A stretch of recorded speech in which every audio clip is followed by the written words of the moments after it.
Hello lovelies, welcome back to Squeaky's Cauldron, or welcome if this is your first time here. I'm your host, Sarah Evergreen. Thank you for taking a little bit of time to come hang out in my weird, witchy corner of the internet. Today we're going to be talking again about Jesus Christ, and Christ consciousness. If you haven't already, please check out yesterday's video. It's the first of this two-part series. And the reason it ended up being two parts is because I just kind of got on a roll and ended up recording an episode way longer than I had anticipated.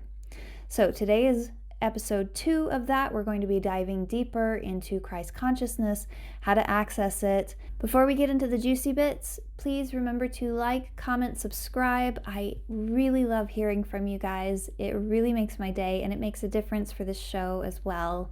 And share the show, share this episode, share all of the episodes with your friends, your neighbors, your colleagues, with the guy that lives down the street. Anybody that you think might get a kick out of what I'm talking about. Also, if you're interested in working with me one-on-one, you can go to squeakyscauldron.com/coaching or check out the link in the show notes for more information. All right, without further ado, on to part 2. And this is the point where I want to say something that's maybe a little controversial. Jesus was a witch. Just like me, just like you. Jesus was a motherfucking witch. And I will die on this hill.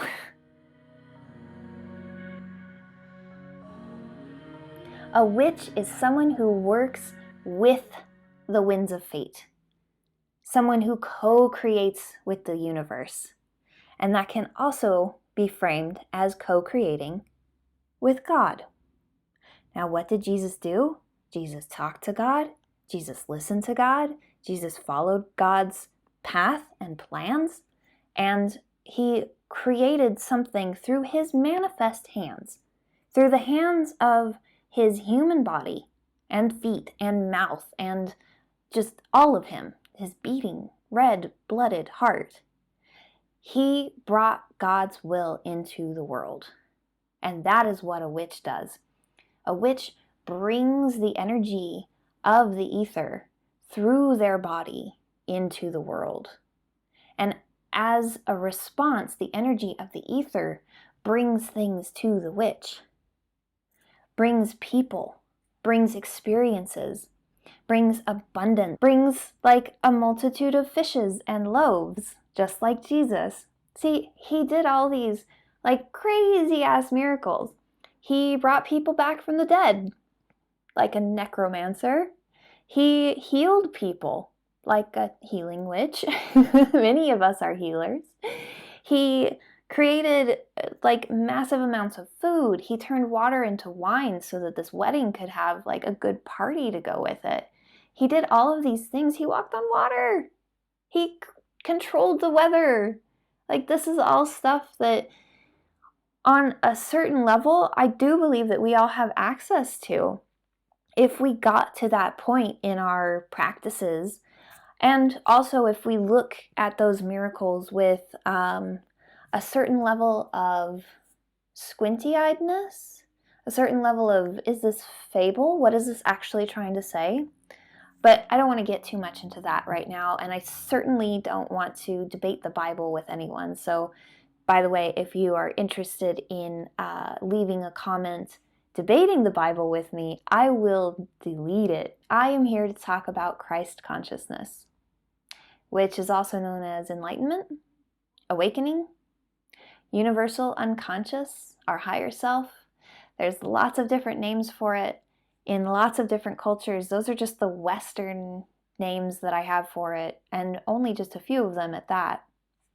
This is a thing that we get to experience if we want to, and if we move ourselves in that direction. It's not a place we land. It's not a place that we get to, and then we can just lay back and be like, oh, here I am, I'm enlightened. Here I am, I'm in Christ consciousness. It's a place that we visit over and over and over again. It's a place that we move into. And it's a place that Jesus moved into and out of as well. when he was in the Garden of Gethsemane, the last garden, you know, the one where he cried and stuff, and he was like, God, why? I don't want to die. Can we do something else, please? That was Jesus moving into his place of very, very humanness. He didn't want to die. And at the same time, he knew that the things that were put in motion at that point were very important for something bigger than himself. And a lot of us go through this on not as intensive a level, hopefully. Most of us will never be faced with the, oh, but I have to die in order for, no. But we are faced with,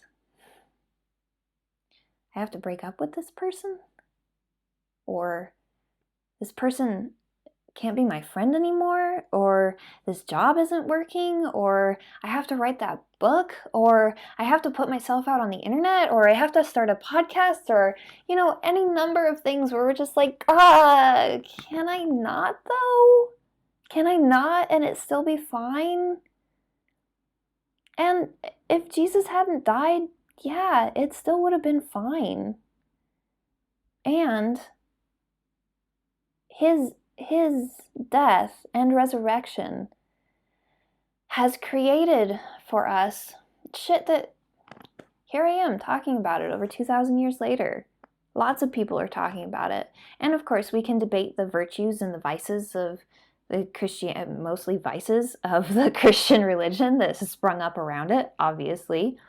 But the fact of the matter is, Jesus' life, the stories that we tell, all of it has impacted me in an extremely positive way and has impacted many, many, many, many in an extremely positive way. And I believe that bringing my words to YouTube, to my podcast, to the writing that I do, to the coaching that I do, bringing my presence more fully into the world is having a positive impact as well. The messages that I get from you guys, the emails that I get and the comments that I get, and just the knowledge that more and more people are subscribing and watching these videos and listening to these words and hopefully taking something from it and bringing it to bear on their own lives. Like, that's worth the discomfort. That's worth the, do I really have to film today jitters that comes every time I need to sit down in front of this camera. And I'm pretty sure Jesus would say, you know, something similar. Not that I'm comparing myself to Jesus, but I am saying I have access to Christ consciousness, and so do you. So, and you know what? I am comparing myself to Jesus, because I'm a human fucking being, and so are you. Compare yourself to Jesus. Compare yourself to Buddha. Compare yourself to Muhammad. All of those people had access to Christ consciousness. Mother Teresa. Fucking anyone, the Dalai Lama. Like, anyone whose presence brings forward more joy and truth and beauty into this world is showing clearly that they have access to Christ consciousness, or rather that they have accessed Christ consciousness, because we all have access to.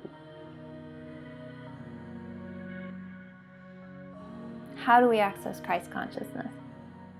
The first step is the hardest, and that is remembering that you are a child of God. You are a child of the universe. You are a child of love, first and foremost. You are connected to God. You are a part of God. You have God within you. God being the God of your understanding. Whatever that means to you, whether it's the universe or a higher self, or whatever that means to you, that is already within you. And to move in this direction, the very first thing to do is remember that it's not out here, babe. It's in here already. I don't want to touch my mic and mess up the sound, but it's right here. Okay? The next step, which is arguably almost as difficult as the first, is remembering that God's in everybody else too. God is in your parents. God is in your annoying coworker. God is in that person who cut you off on the highway. God is in Donald Trump. God is in Pol Pot. God, well, was, I suppose, since he's dead. God is in that person on the radio saying all those horrible things. And God is in that person in front of you saying horrible things too. And I would bet extremely good money that when that person who's saying those horrible things is in that place, they have forgotten that they are a child of God. And they've forgotten that everyone else is too. So this is part of your task, is to remember that you are a child of God and that everyone else is a child of God. And from there, we move into the practice of staying humble, not performative humility, because performative humility is actually not humble at all. Humility is the mindset that we're all equal. We're all here serving a purpose, and no one is better or worse than anyone else. So when we have performative humility or false humility, we have someone saying, I'm a piece of shit, and that puts them down here. And when we have performative pride, we have someone saying, I'm better than everybody else, puts them up here. This is a platform of humility. Either of these brings a level of self-centeredness, self-obsession into the picture. I'm so bad. I'm so good. These are two sides of the same coin, and we are being asked to take a third path. I am good, and I am bad. I am all of the things. I am light and dark. I am morning and night. I am the sun, and I am the rain, and I am stardust, and I am ash, and I am blood. I am all of the things. I am a child of God, and God is all things, and in all things, and so all things are in me and of me. That is humility. I am a blade of grass, and I am a solar system. There's a Jewish practice of taking two pieces of paper, and on one of them you write, I am dirt, and on the other one you write, I am stars. And you put one in each pocket. And in doing this, you remind yourself that you are dirt, and you are also stars. And it keeps you in that middle path of true humility. Humility is submitting to the remembrance that you are a child of God, and also submitting to the will of God, which can be interpreted as, and which I interpret as, intuition. This is the voice that comes through when we are quiet, the voice that comes through when we are connected to Source.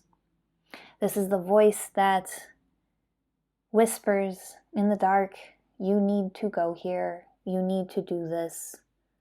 You are more than what you are allowing yourself to be right now. This is the will of God, the will of the higher self, the will of the intuition. And of course, we can always ignore that because we have free will and we're humans. And that's like one of the beautiful things. when we move in that space, when we move with our intuition, when we move with the will of God and the love of God, it's because we've chosen to. And that's what makes it so goddamn powerful. And with that intuition, with that movement, with that flow, we are asked to be of service to the world. And this looks different for everyone. This isn't necessarily going to volunteer at your local homeless shelter, or traveling to Africa to build wells, or any of the things that you see on social media. It could be showing up to be a really good parent, sitting at your friend's bedside while they're ill. It could be writing that book. It could be starting that podcast. It's whatever that intuition is moving you into, and sharing yourself with the world. That's what being of service means. And this is an incredibly powerful way to connect with Christ consciousness, to connect with that knowledge that we are all children of God. Now, there are many ways to work with Jesus Christ as a figure, as a combination of the incarnate and the divine. The thing which may be clear at this point that I find the most powerful is to work with him as a focus for my own combination of incarnation and divinity, as an expander in that place, to see what is possible when I bring to bear these gifts and fruits that have been offered to me. When I stay in touch with that level of Christ consciousness, of connection and divinity and true belonging here on this earth, Jesus Christ can serve as a very big inspiration for that. If you're looking to get a little bit more pointed, focused, well, there's a meditation coming out with this episode as well, about really tapping into the Christ consciousness specifically. But when we're thinking about Jesus Christ, the incarnate and the divine, a good way to work with him, I think, is to kind of view him as an ancestor and work with him the same way that you would work with your ancestors. And if you're not familiar with ancestor work, one really straightforward way to do this is to do altar work with him. So get an image of Jesus and put it on your altar. Pray to him, talk to him, really. I think that talking with him is incredibly powerful. And just treating him like your friend, or like your cool high school boyfriend that you want to hold hands with. Someone who you can have conversations with. Not venerated is the thing, but like equal. Hey, let's talk, let's chat, let's have a beer or a glass of wine, whatever you want, Jesus. If you want to offer him offerings, gold, frankincense, and myrrh, that's a classic. Also, bread and wine, very classic. I'd recommend partake as well, so that it's a shared experience between you and Jesus. He's here to work with you. He's here to support you. He's here to be there as someone that you can call out to in times of darkness, in times of struggle, and in times of joy. He's a place to reground and a place to expand from.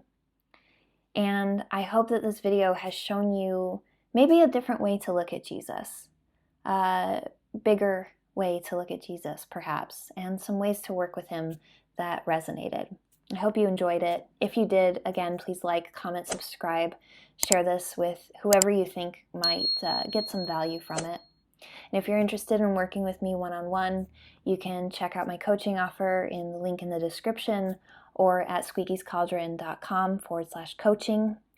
Also, subscribe to Moon Pages. It's a bi-monthly newsletter where you get all sorts of witchy tips and tricks, custom tarot spreads, stuff about the moon. It's rad. You should check it out. You can find that on my website at squeakiescauldron.com/newsletter, or again, link in the description. And next week, we're going to be talking about meditation, specifically meditation in relation to magic, and how you don't need to clear your mind to meditate. In fact, I'd recommend against trying to clear your mind. That way lies madness. So join me then. I will see you soon. Again, check out the meditation for accessing Christ consciousness. Take care of yourselves. And until next time, my lovelies, as always, use your voice.